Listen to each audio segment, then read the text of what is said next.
All right. Good morning and welcome to the show. This is a weekly jargon. I am Jose Rodriguez. Rohi Zachariah. And today, Rohi, we have another interesting show. And we keep on talking about market trends. We keep on talking about affordability. Yeah. We keep on talking about, hey, are we in a bubble yet? Are we not? And why is that important to us, Rohi? Why is it that important? What's going on? What are the indicators? I mean, I think it's hard to not talk about it, Jose, just because everybody, your day-to-day, what you plan to do tomorrow, even at our government level, I mean, everything's affected by all this, you know. So it's not something you can just ignore and say, hey, we talked about it last week, or hey, we talked about it a month ago. It's something that, yeah, I mean, I feel like people should be aware of. They should be looking into, kind of seeing, you know, where they should position themselves so that they're not caught with their pants down, you know. And you're absolutely right. You know, over this last week, I think folks expected the Fed to maybe lower the rate, right, the Fed rate, and obviously that didn't happen. They've announced that they would keep it the same and possibly signaling maybe cuts in the future. Yeah. Again, you know, that still leaves us where we're at today. And I'll bring up this thumbnail so that people can see that it's still tough. Yeah. It's still tough out there. Yeah. Inflation on certain goods are certainly high, and I think people are starting to feel the effects now. The question now, Rohi, is, you know, is affordability becoming very difficult for many folks, especially if you're renting, if you're thinking of jumping into buying a home. Yeah. What kind of income do you need to have, especially around this region? Because I think housing is regional. In certain areas, I think we've heard that, especially in California, it's becoming very, very expensive. On the average U.S. household, I think right now the price is about $415,000. I mean, you couldn't imagine that years back, right? Yeah. I mean, I'm going back when I first started. I mean, your homes were going for 130, 150, and these were the higher end homes. Again, maybe something a lot more that was bigger and probably a bit more square footage, maybe 250,000. But Yeah. I mean, I don't know if you recall back the movie with what's the name of that guy from famous movie that came out maybe back in the 2000s. I can't think of his name. It's okay. SNL guy, but he played that bald guy in. Well, I can't think about it, but I'll bring it back. It's okay. Anyhow, he raised his pinky and he said, Oh, Austin Powers, thank you very much. And he said, $1 million. And he goes like that. Like back then, $1 million was a lot of money. Yeah. But now, homes around the Bay Area and not too far from here are close to $1 million. Yeah. You could imagine that back then what we thought $1 million was as far as money. I mean, it's sad to see that we're closely there when it comes to purchasing a home, that you have to pretty much think of $1 million like it's very reachable. Yeah. But it's not that far out. And I think his son corrected him and said $1 billion. Yeah. $1 billion, because that's how fast inflation is growing. Yeah. From that time to now. Yeah, I mean, we traveled. We had a chance to travel to Texas this last weekend, and you know, it was kind of nice because again, you know, one of the first things you notice out of getting out of the airport, when we got our rental car, is, you know, gas prices. We filled up at, I think it was $239, $240, you know, which is about half of what you're looking at here in California. But you know, when we started talking about the housing and the markets, you know, people have this misconception that it's a California thing. Once you leave California, you know, like you're just going to find, you know, a $50,000 home the same size as the one you got in California. And what's happened is with the markets and people, for one, leaving California, but, you know, just in general, the same house that you find here for $400 is the same house you find in Texas for $400. Now, taxes are quite a bit different, and that's where some of the allure is to moving out there. But I always would go back to reminding people what's something to remember is that, you know, minimum wage in California is $16.50, I think now. In Texas, it's federal minimum wage. It's like $8. You know, so it's kind of this weird dynamic of how taxes also can really affect how far your money goes, because again, cheaper gas, cheaper electricity, but same mortgage rate, same price on the house, but a lot less, the property taxes are quite a bit different. But somehow people are still surviving, I guess is the end of the story. It's just to say, like, it's kind of weird how all these dynamics coming together. I just feel like for us here in lonely California, because we're taxed out of our minds, taxed on our gas, taxed on our electricity or water, like all of the other things in life, again, unless you got $1 million sitting in the bank, you're not going to be able to survive. So Yeah, and that's why I like to bring this up, because when you're at the grocery store, or you're looking at your rent, or you're looking at your mortgage, especially in these last couple of years, we've seen insurance, especially here in California, go up over 55%. yeah, And your property taxes in the last 3 to 4 years have gone up to even 12%, Rohi. And that's because, again, the way the assessor or any county collects taxes is based on the assessment of a property. So it's a good thing to have values go up, because then there's more money to collect. Sure. Up to 2% every year, right? Especially here in California. But to your point, when you're out in Texas, you may think, here's my opinion, okay? You may think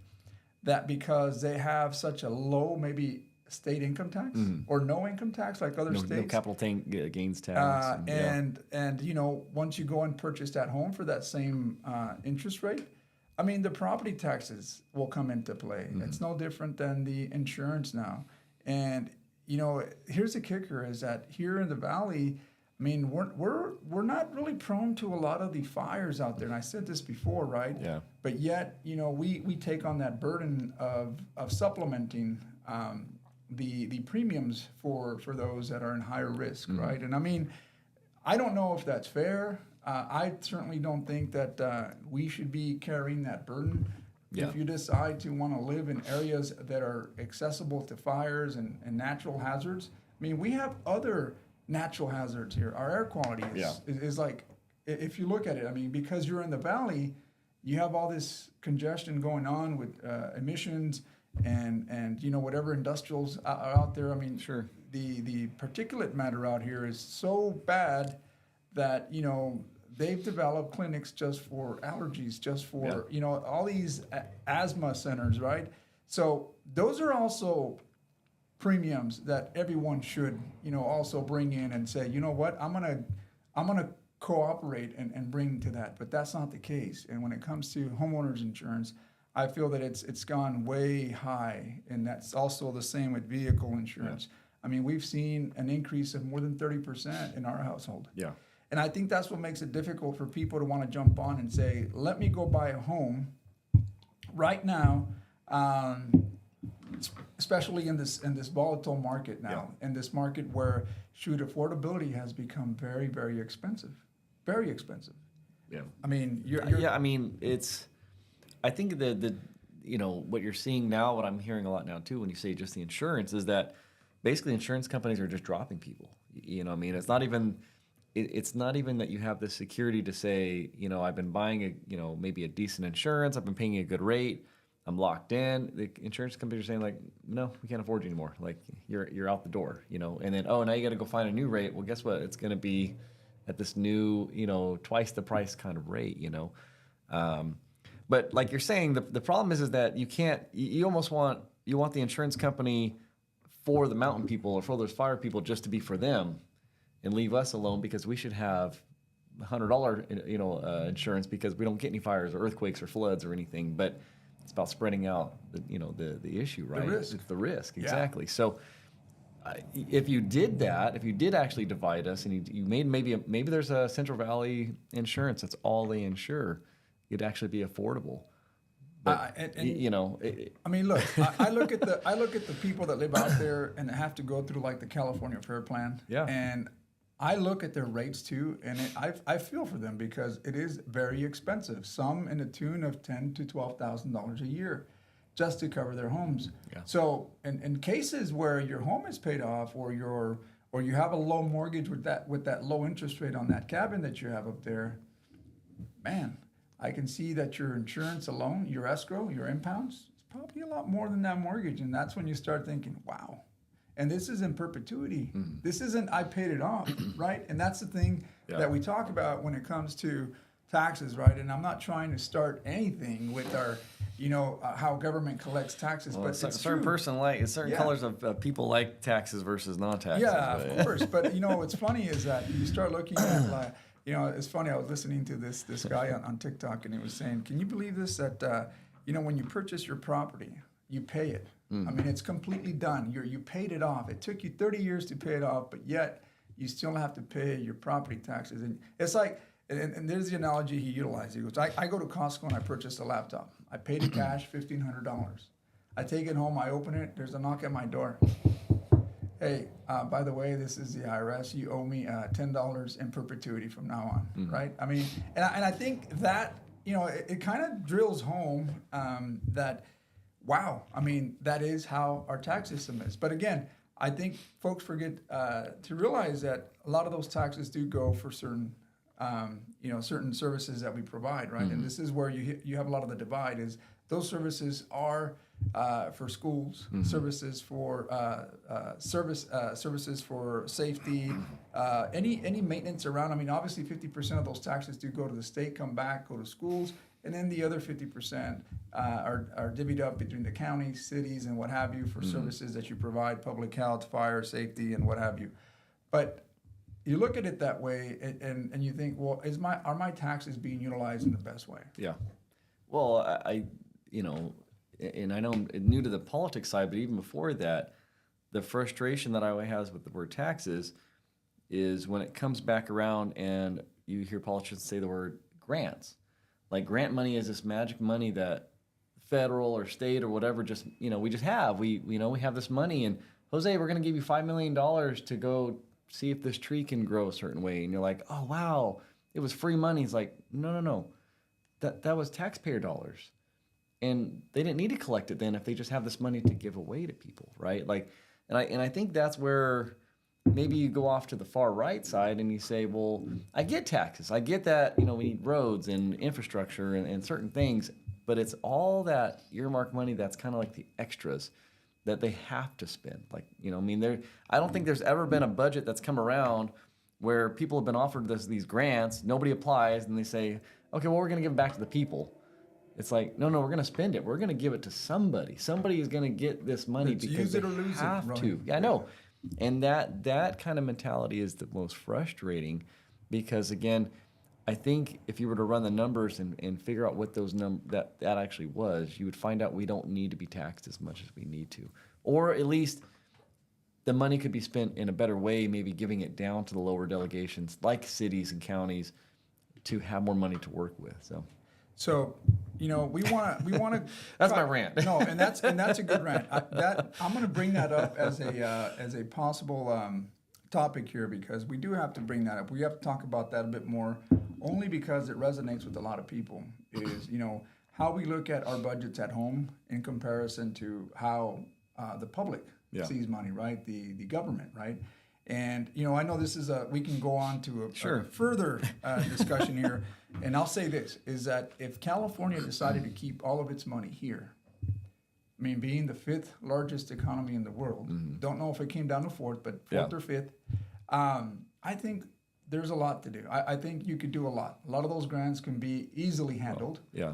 But, we are a big donor state. We are a big donor state. And this isn't trying to say blue or red ideology. I'm just saying in general, California can take care of its own if it wanted to. If it wanted to. I mean, the high-speed rail is one small program that if you were to use even a fraction of that money and just give it to local governments to fix their roads or improve other infrastructure, it would have been done and it would have been probably more advantageous than a high-speed rail. You know what I mean? And Rohit, that brings up a good point because what I'd like to do is hopefully next week we can bring a representative from our county that can probably explain a little bit better and tell us what his perspective or her perspective is regarding how this high-speed rail, is it something that could be utilized or maybe utilize some of those funds to, again, to your point, is fix some of these roads and what have you. Yeah. Especially in our freeways, right? I mean, we talk about expansion, we talk about public transit, we talk about all these things, but let's bring a different perspective. You and I obviously have our own perspectives that we talk about weekly. But it'd be good to hear a different perspective to see what's going on, how we can, especially here regionally, what we can do to make it a better place for our residents here. Yeah. But what are some of the things that we want to leave today with? I mean, as far as we look at the picture here, the thumbnail, right? And we see this for sale, and we see prices increasing. We see the cost of groceries going up, cost of housing.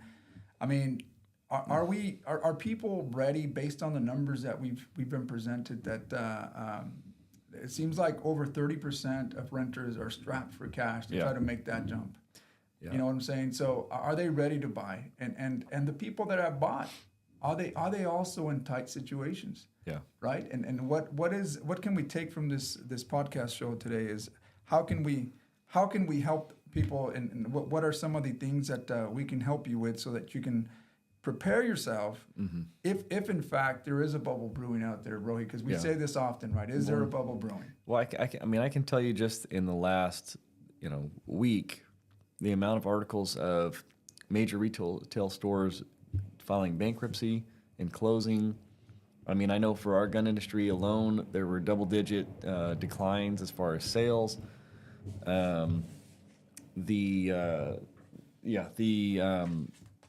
mean, looking at like what are the signals to know that we're nearing an end is unemployment. Pulling the unemployment numbers, it's a constant. We're with 3.5 in 23. We're up to almost 4.2 in 25. So there is an increase, and those are all indicators that we're essentially something's going to happen. It could be again next week. It could be another year or two from now. But people out there need to realize that.